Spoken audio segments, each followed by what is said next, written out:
Greg Doucette just exposed Mike Israetel over DEXA scans.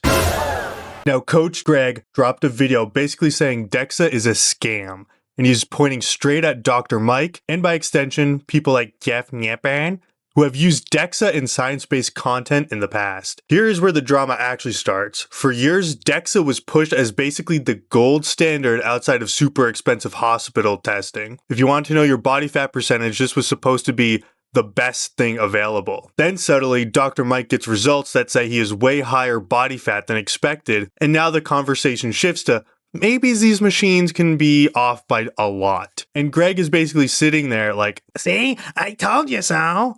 Squat. The real tension here is credibility, because if DEXA is not super accurate, then that calls into question a lot of old videos, research, supplement claims that relied heavily on these measurements. And now there's two massive sides of this fitness world colliding. The science-based crowd versus the experienced crowd. And then it gets even messier now because Greg is framing this like people only trust DEXA when it supports their narrative, but suddenly questions it when it doesn't. And whether you like Greg or not, this is a very important thing to point out, because a lot of these science-based lifters are very, very biased and genuinely don't have a scientific mind, which is required to read and interpret scientific studies. Then you bring Jeff Nippert into the conversation because he literally used DEXA in educational body fat comparison content. So now viewers are wondering, okay, if DEXA can be off by like 5 or 10%, what does that mean for everything we thought we knew about body fat visuals? Personally, I think an experienced eye can actually get very close to your real body fat percentage. I've been using a lot of eye testing, and over the years, I've developed a lot of intuition that helps me get pretty close to people's real body fat percentage. I'll show you. 15%, 15%,